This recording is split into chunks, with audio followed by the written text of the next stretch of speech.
Most people think of Buxton as just the home of Bruno Langley and DLT, but it's much more than that, as I shall now attempt to prove.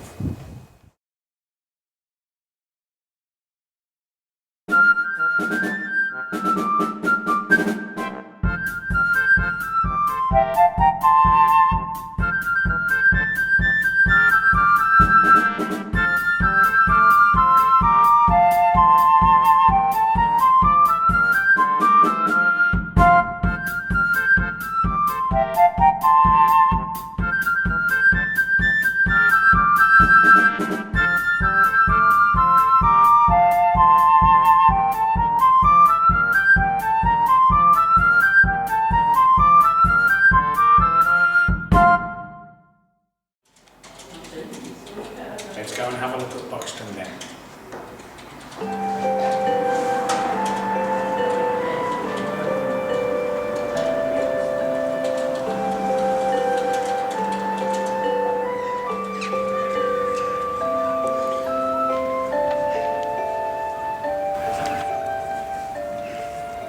Back when I was young enough to imagine that I'd have a choice about where I ended my days, I sometimes used to imagine that I'd end them here in Buxton, in a flat with a curved window overlooking the business of the town, divorced from it, yet somehow still within it, like Roger Livesey and his camera obscura in A Matter of Life and Death.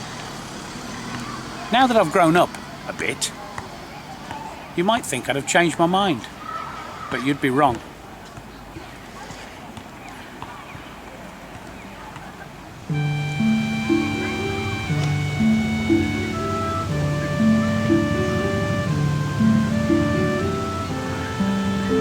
I'm never sure whether Buxton makes me feel more John Atkinson Grimshaw or Charles Rennie Mackintosh, but I often have that problem wherever I am.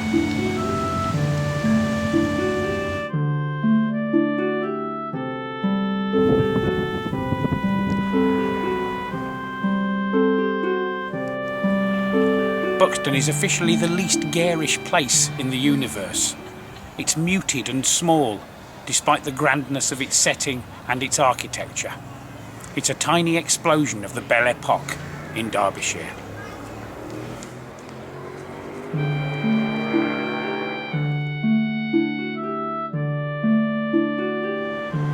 Buxton is as good as anywhere in the world for simply enjoying the variety of architectural rhythms.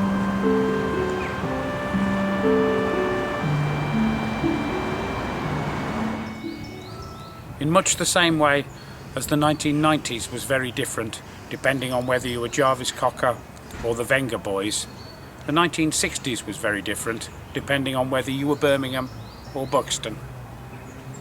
Vernacular architecture, local stone, that's all it takes.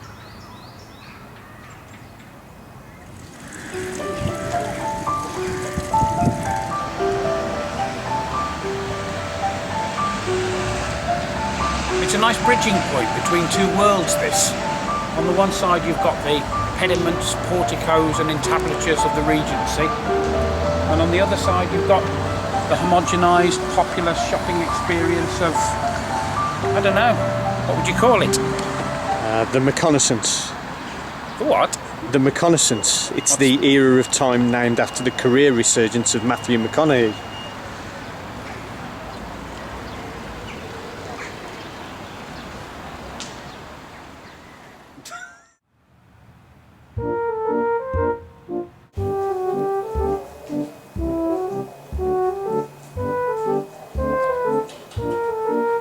Such a device may be necessary in future episodes, perhaps even the next episode.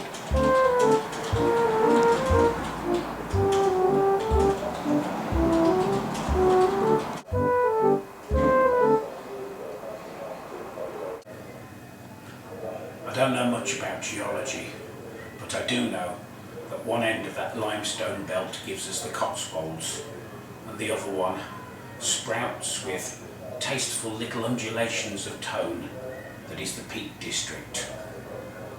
Funny to have all that tastefulness juxtaposed with this macabre little mermaid.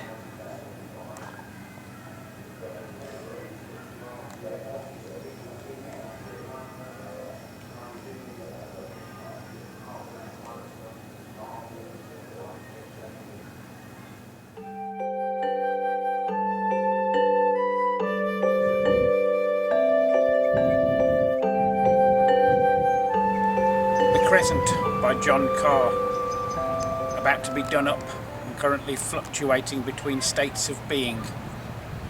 I assume it wasn't the same John Carr who used to play up in English lessons back in 1982. Well, actually, I don't assume it wasn't. It definitely wasn't, because that would have made him a time traveller, and for all else he wasn't a time traveller. Beyond it, you can see the dome of the Royal Devonshire Hospital, the largest unsupported dome anywhere outside St Peter's. Everything is always the largest or the best something outside St Peter's. If you buy a really nice pair of trousers, they're probably the nicest pair of trousers, apart from the ones worn by that man who works in St Peter's.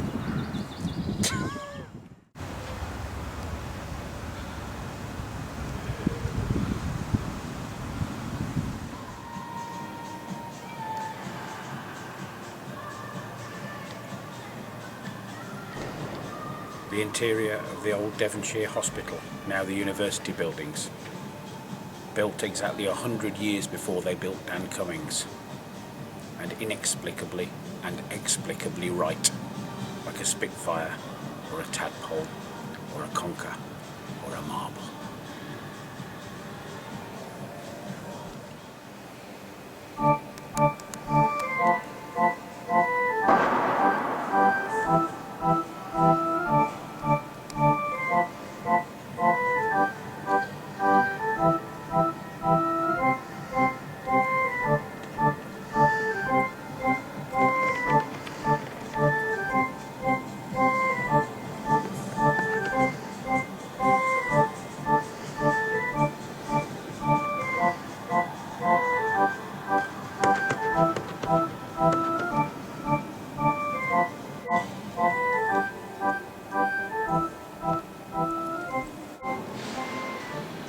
Sadly though, since I've been here, it's been compared to St Peter's twice. That, incidentally, is the nicest hat on a bench anywhere outside St Peter's. I love it when a town's buildings are fringed with little cloister-like spaces like this, particularly when they open out onto something as unequivocally brilliant as Buxton Opera House. Or I would love it if it happened more often.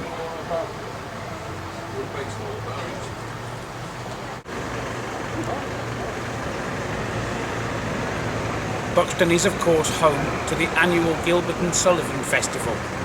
What did I tell you? More to it than just DLT and Bruno Langley, eh?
In the Cummings Your Way version of Street View, wherein the little yellow drag-and-drop man wears a corduroy suit and a square-ended tie, places are not next to the places that they really coexist with in the real world.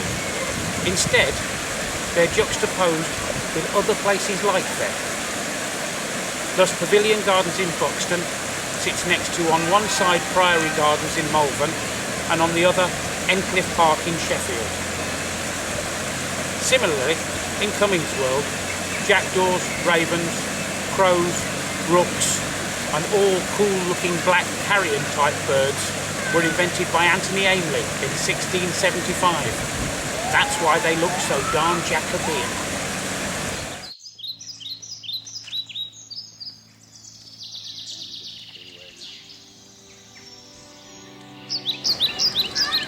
I think the days when I could blithely draw your attention to the resemblance of that wooden cylindrical lozenge to the Buxton-born 70s DJing phenomenon are probably limited, if not over altogether.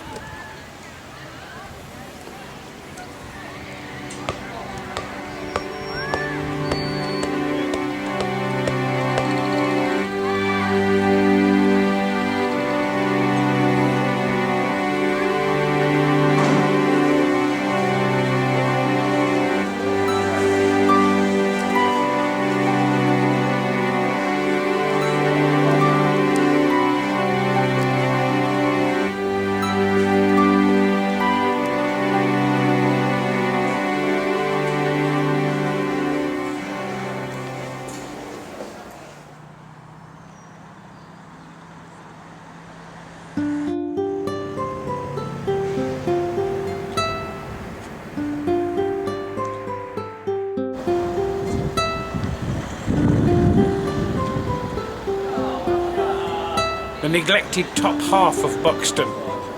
European, in fact Belgian in proportion, and Yorkshire in tone and atmosphere. It's also the place where I saw the most beautiful sky that I've ever seen, and the 3 weirdest people at a bus stop, on 2 separate visits.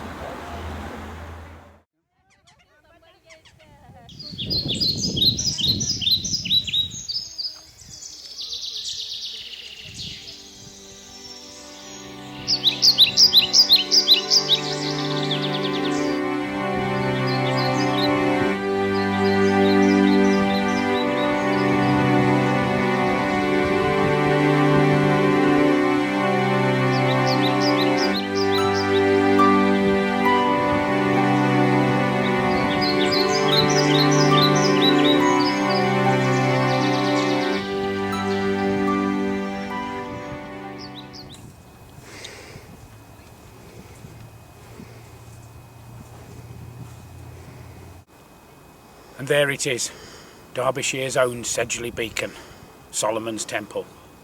The Wikipedia entry is delightfully dismissive, claiming that there is nothing inside but a staircase. It's not true.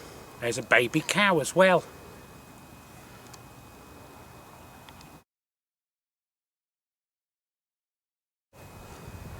I forgot to get the Cummings Your Way health insurance renewed for this series. You're joking, aren't you, man? Nah, man. Go on, get in there.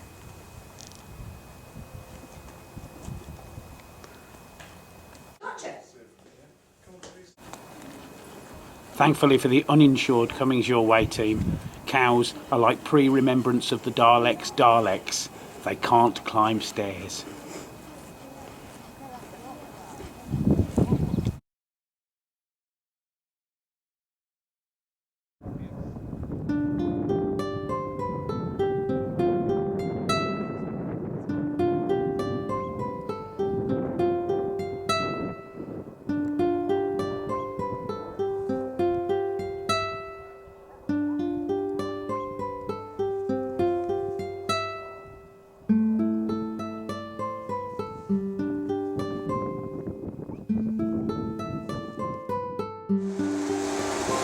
I'd have preferred Giorgio de Chirico, or of course Fernand Léger, the neoplasticist.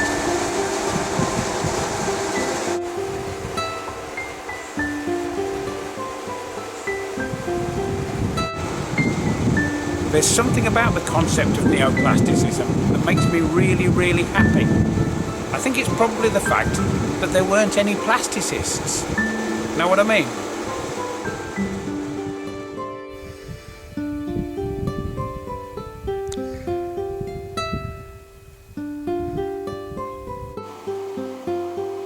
It's a week past well-dressing week, so these are a little bit like Christmas decorations in New Year. Good stuff though, eh?